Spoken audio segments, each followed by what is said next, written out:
लोकसभा चुनाव 2024 को लेकर तमाम विपक्षी दल एक साथ मिलकर रणनीतियां बना रहे हैं। जो पार्टियां अभी तक एक दूसरे से नाराज थीं, वे गठबंधन में भी शामिल हो रही हैं। इस बीच राजा भैया और अखिलेश यादव के एक साथ एक मंच पर आने को लेकर चर्चाएं शुरू हो गई हैं। दरअसल भारतीय जनता पार्टी उत्तर प्रदेश की 80 की 80 लोकसभा सीटें जीतना चाहती है, जिसके मद्देनजर वह हर एक सीट पर अपनी नजरें गड़ाए हुए हैं। प्रतापगढ़ सीट भी उनमें से एक है। कौशाम्बी सीट की भी बात कर लें तो लोकसभा चुनाव के संदर्भ में यूपी में बीजेपी उन सीटों पर खास रणनीति बना रही है जहां वे बीते चुनाव में हार गई थी या कम अंतर से जीती। बीजेपी उन सीटों पर भी मंथन कर रही है जहां भविष्य में उसे चुनौती मिल सकती है। हाल ही में एक शादी समारोह के दौरान अखिलेश यादव और राजा भैया मिले, चेहरे पर मुस्कान थी, हाथ मिले हुए थे। तो ऐसे में कयास ये लगे कि इन दोनों के बीच कोई समझौता हो सकता है, क्योंकि खबरें इस बात की ओर भी इशारा कर रहे हैं कि राजा भैया तो भाजपा का समर्थन नहीं करेंगे, ना ही उनसे समर्थन लेंगे। इस बात की चर्चा बहुत ज्यादा है, लेकिन भाजपा तो इस समय हर विपक्षी पार्टियों से समर्थन ले रही है और उनको समर्थन दे भी रही है।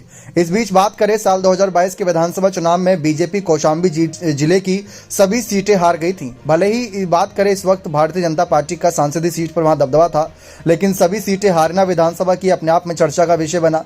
प्रतापगढ़ जिले की भी 2 विधानसभा सीटें हैं जिसको लेकर बीजेपी परेशान है। एक सीट तो कुंडा की है जो राजा भैया की सीट है। साल 1993 से वो सीट पर कोई और नेता जीता ही नहीं।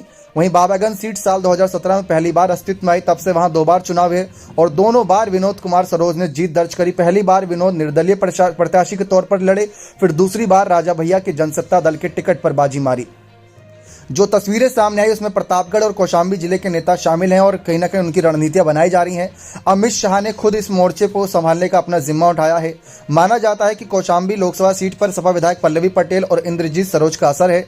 दावा है कि कौशाम्बी सीट पर जीतने के लिए बीजेपी के बड़े नेता का दौरा हो सकता है और यही दावा प्रतापगढ़ सीट को लेकर भी किया जा रहा है। आपको बता दें कि राजा भैया के दुर्विरोधी माने जाने वाले कई नेता इस समय गृह मंत्री अमित शाह के साथ मिलकर बातचीत कर रहे हैं। हालांकि बीजेपी इस बात को लेकर भी सतर्क है कि कहीं राजा भैया और सपा के बीच मौखिक तौर पर कोई समझौता ना हो जाए। समझौते की अटकलें ऐसे वक्त में शुरू हुई जब राजा भैया और अखिलेश की मुलाकात मिल हुई थी। देखा जाए तो पिछली बार यानी साल 2019 में राजा भैया अखिलेश से इस वजह से नाराज हुए थे क्योंकि अखिलेश ने मायावती का समर्थन देने की उनसे बात रखी थी, जो कि 36 का आंकड़ा था मायावती से, इस वजह से दूर थे। लेकिन फिलहाल तो अखिलेश मायावती से दूर हैं, तो ऐसे में राजा भैया और अखिलेश के एक साथ फिर आने के कयास शुरू हो गए हैं। क्योंकि बीजेपी के अगर कहीं ना कहीं बड़े नेता अमित शाह खुद रणनीति बना रहे हैं, तो आप इस बात से अंदाजा लगा लीजिए कि राजा भैया के लिए सचमुच खतरे की घंटी है और इसी के लिए कहीं ना कहीं अखिलेश से अगर कोई समझौता करते हैं तो ज्यादा फायदा उन्हें वहां दे सकता है, क्योंकि इंडिया दल भी उनका पूरा साथ देगा।